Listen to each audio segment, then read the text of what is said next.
Welcome! Today I want to start with a tweet by someone called Mizir Mahmudov, and he wrote, "If you don't have a deep understanding of what money is, functions of money, monetary history, and number 4, money properties that fulfill its various functions, then you don't dare criticize Bitcoin." I thought that was very interesting because what he says is basically the same thing Dr. Saifedean Ammous says, that you need to understand economics in a general sense. You need to understand how money works, the history of money, the function of money, in order to actually grasp why Bitcoin is very unique and has a huge potential. And this is what this series is all about. I want to go through the concepts of this book, The Bitcoin Standard, the Decentralized Alternative to Central Banking by economics professor Dr. Saifedean Ammous from Lebanon. And I want to end, like he does, talking about Bitcoin, but beforehand we need to set the stage by understanding some basics of economy and money. A lot of these things were new to me, and so I thought it would be helpful to just spread these concepts. Today is part 4, and part 4 will be about monetary history. So it will be about, well, what is history actually looking like if we look through a money lens on it? So it is history retold through the lenses of money.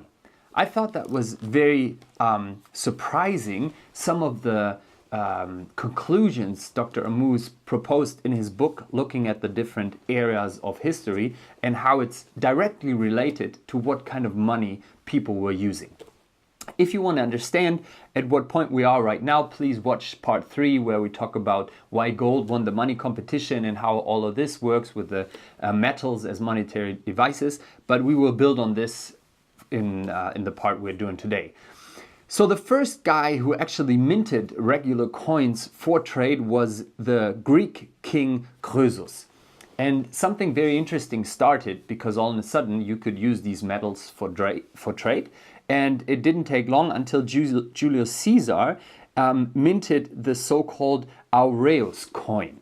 And the aureus coin was had a long history that gave it a lot of power, and it consisted out of 8 grams of gold. So this was basically gold, but in a format where you could exchange it and where you could trade it, where you could transport it, and where you could use it as a store of value. 8 grams of gold in an aureus coin.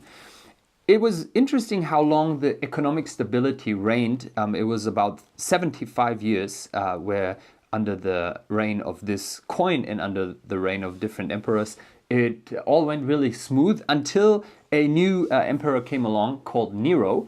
And Nero did something. I wasn't aware of that because you read about Roman history and you know all these different aspects why the Roman Empire collapsed. But I never heard that Nero was the first one who actually started the habit of so-called coin clipping. So what is that? Well, basically, it's the same thing we have today, printing money. He reduced the amount of gold in the coin, which led to something very helpful for him. It led to the wages of his workers actually being minimized because he didn't have to pay that much actual value and they still got the same coin. And of course, it provided a opportunity for financing other government expenditure.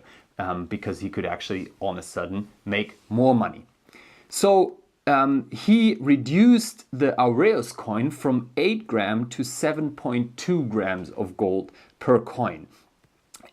I think that is interesting because you can see a development here taking place 2,000 years ago, which we still see today, and we still see the effects of this way of devaluing currency, what will happen in the long run. So Dr. Ammous says it again and again, we need to look at history and learn from it because, well, history doesn't repeat itself, but it rhymes. And not only does it rhyme, but also the emotions of people repeat themselves. So we can actually learn a lot by looking how did this play out when people started devaluing currency. We still had at that time also the denarius, which was a silver coin, and the denarius consisted out of 3.9 grams of silver. And that was reduced by Nero to 3.41 grams. We will talk later in this part about why silver in the end didn't make it in the long run as money. And then basically the whole history of the Roman Empire then consisted out of different emperors reducing the gold content further and further. So you have Caracalla, which was 211 AD, who reduced it to 6.5 grams. And then you have Diocletian, which was around 300 AD, reducing it to 5.5 gram and then to 4.5 gram. And so it went down, down, down. And in the end, the silver was only there to cover the bronze core of the coin. And so it got worth less and less and less, which means the saleability across time using that monetary device as a store of value decreased, which means, of course, that people who saved money in those coins lost wealth, so they were not inclined to save more. And of course, the emperors had a great idea to hide the inflation. They said, well, we can just place price controls on the basic goods. So although people realized, well, the money isn't worth that much, so we need to increase the price, called inflation, they weren't allowed to do it. So they were just saying, well, no, this bread has to cost this much. And of course, what happens if you do that? Well, it's not lucrative for people to produce anymore. So the whole economy stalls, and it's unprofitable for producers to engage in production because they actually have to invest more than they get, because the price, they can increase it, so the value is according to what you can actually buy with this money at that time. So the coin clipping reduced the aureo's real value and increased the money supply, and that allowed the emperor great things. He could overspend, he could do a lot of things that didn't have consequences for him in the short term, but in the long term it resulted in inflation and economic crisis. Dr. Ammous emphasizes that under the rule of the aureus, although it was decreased more and more and more, there was nonetheless a huge market and the largest market in human history until that date, because you had actually a unit of account and you had a medium of exchange that what was able to be used, and the base core of it was still a scarce resource, gold or silver. Something happened after the Roman Empire collapsed, and that money didn't work anymore, and the emperors weren't able to pay their soldiers, all of this, that people started fleeing from the cities to empty plots of land, and it started living as self-sufficient peasant. And interestingly, the whole feudal lord thing started, which we then know from the Middle Ages very well. The next chapter, he talks about Byzantinum and the Bezant. I'm sorry for my pronunciation. I'm German, so I know how to say it in German, but I don't know how to pronounce it in English. I hope you get what I'm talking about. There was a big change with the Emperor Constantine. He actually committed to maintaining the solidus at 4.5 grams of gold. So he used another coin called the solidus. It doesn't really matter what the coin is called, it just matters how much gold is in it, what's the content of gold. And Constantine decided, well, we have to maintain a certain value and we have to commit to that. So he said 4.5 grams of gold, and he moved east to establish Constantinople and birthing the Eastern Roman Empire with him. I don't know what I should think about his thesis in regards to Constantine and all of that, but he basically says, Dr. Ammous says, well, Byzantium survived for more than 1,000 years, while the solidus became the longest serving sound currency in human history. And as we know, Rome collapsed completely, and it was vandalized and rampaged by the Vandals and the Visigoths, but Constantinople remained prosperous and free from invasion for centuries. So he makes the claim that there is a connection between the sound money that Constantine introduced by limiting the new production of these coins, And that actually led to Constantinople being very successful and the whole Eastern Roman Empire leading the way. Of course, there was another monetary decline after a certain time period, and the empire was overtaken by the Ottomans in 1453. Interesting side note is that he says, well, although you had this big market and the Roman Empire dominating the sphere with how they minted the coins and how much it was worth, there was always parallel to it the Islamic dinar. And the Islamic dinar had a very fixed content of value to it, and it was used through all the ages in parallel to other currencies, and it is used until today. So the Islamic dinar is used to sometimes being given at birthdays for a present, and it was unlike the Romans and the Byzantines, Arab and Muslim civilizations' collapse was not linked to the collapse of their money, as they maintained the integrity of their currencies for centuries. So he's saying, well, basically the Romans and the Byzantines collapsed because their money was devalued, and the Arab and Muslim civilizations had a more a higher maintenance of their currency. So this all emphasizes the salability of gold across time. We find that time and time again that the problem was not the store of value gold, the problem was the devaluing of how much gold was actually in the coin. And everyone who maintained a certain content of gold in the coin, so says Mr. Ammous, had a great economic success and huge stability as well. The next epoch is the Renaissance, and to understand the Renaissance we have to look at what happened after the collapse of the Roman Empire. Basically feudalism emerged, which is basically a lot of single persons, rich feudal lords, and they concentrated all the gold in their hands. And so you had the dark Middle Ages where there were a lot of peasants which were really, really poor. They had the huge problem that nothing was passed on from their generations before. They had no accumulated wealth passed on from their elders, and that absence of a widely accepted sound monetary standard restricted the scope for trade and closing societies off from one another. So I thought that was, for me at least, was a new thought to think about what was the problem in the Middle Ages. Well, you didn't have a medium of exchange, and you didn't have a generation that had a store of value that was used by their elders and was passed along wealth. And so you had all that concentration of wealth by a few feudal lords, and the rest were just peasants and serfs. And that was arguably a horrible time. But something interesting happened, which was the rise of the city-states, and there we're getting closer to the Renaissance, especially the Italian city-states. And I know that from school and learning history, the Renaissance and the city-states, Italy, all of that. But to know what was happening economically, and what was happening especially relating to currency, I didn't know that.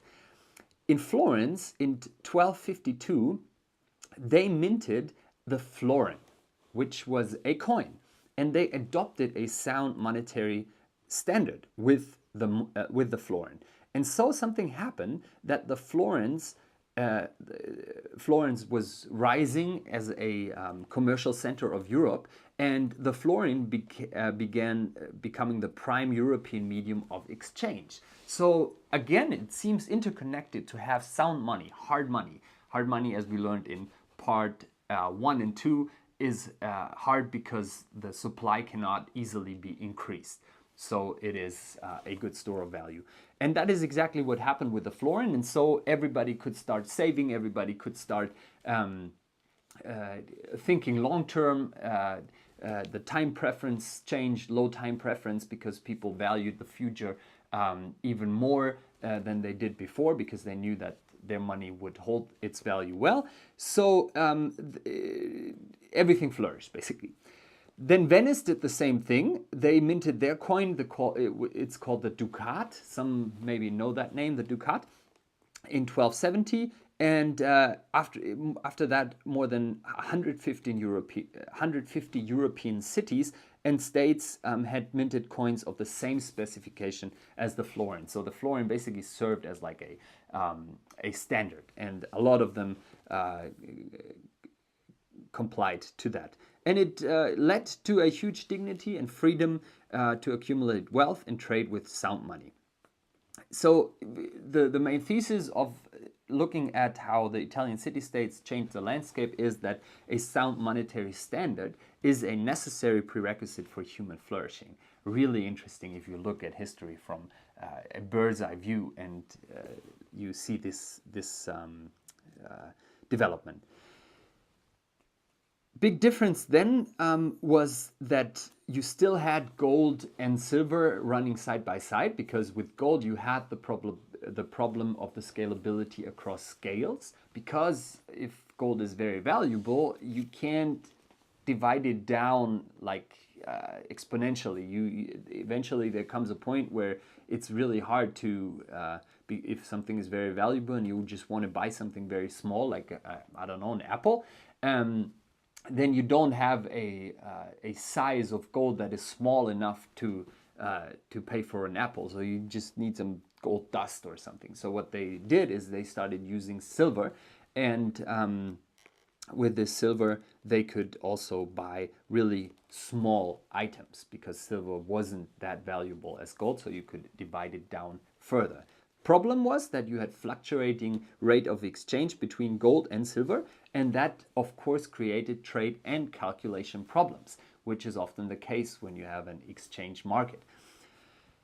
So you had a bimetallism at this time, and the sovereign set the rate of exchange, and that made a lot of things problematic in a lot of regards. But there was a huge technological advancement at that time. Actually, it was two different technological advancements at the same time. First of all, the telegraph was discovered. And second, you had a growing network of trains. We're talking about like 1830 right now. And these two developments, the telegraph and the trains, they led to something, which is that banks could communicate with each other a lot easier through telegraphy. Do you say telegraphy? I don't know. Through the telegraph, they could communicate a lot easier with each other. And because of trains and a growing network of transportation, they could send payments efficiently across space when needed. So what happened is that they began debiting accounts instead of having to send physical payments. So they were not needing to send around physical gold all the time, because they could communicate with each other. They could actually debit accounts, and they could start introducing bills, checks, paper receipts as monetary media. A huge change. So up until then, we didn't have that possibility, but now 1830, all of a sudden you can use paper receipts as monetary media, of course completely backed by gold, but the bank would say, well, we don't need for every transaction to transport the gold from one place to another. We can just issue a paper receipt that through this paper receipt you are eligible to have that much gold if you want it, but you can just use this receipt and pass it along as a medium of exchange. And that, of course, destroyed the role of silver, because now you could scale down gold a lot further, and you don't need silver for small payments, because if it's on paper, you can actually divide the sum smaller and smaller and smaller that you were trading. The monetary standard of paper made it easy that you could then instantly redeem it if you want, because the bank held the precious metals in vaults. But at that time you still had different nations choosing either gold or silver as their standard. And Britain was basically the first one who used the gold standard in 1717. So we're looking back a little bit right now.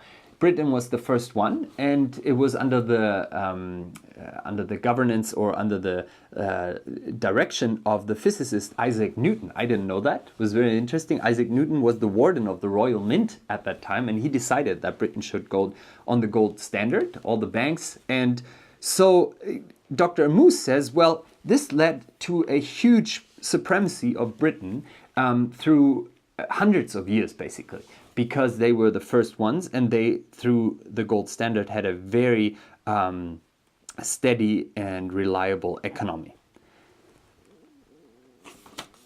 The next point he makes is that the death knell for silver was finalized by the end of the Franco-Prussian War in 1871, when Germany put a lot of their reserves in gold. They bought it from France, and they switched to a gold standard. And so you had a continually lower demand for silver, and it lost its value more and more and more. And that is something very interesting observation, that India and China were the last ones to switch to a gold standard. Germany was pretty late, actually. When you think about it, 1717 was Britain and Germany was 1870. But still, India only switched in 1898 and China in 1935. So that led to a huge problem for India and China, because they were on the silver standard, and through these years silver declined and declined and declined. Why? Because, as we know, silver is easier to produce, so the producers can just give more supply, and that decreases the value of the stock, so the stock flow ratio is destroyed. And that led, in the beginning, it was a ratio between 12 and 15 ounces of silver per 1 ounce of gold. But then all of a sudden you had a rate of 47 to 1, and now 2017 the ratio was 75 to 1. So 1 ounce of gold was worth 75 ounces of silver. That led to basically India losing its rupee had lost a value of 56% in 27 years since the end of the Franco-Prussian War, and China lost 78% of its value over the period.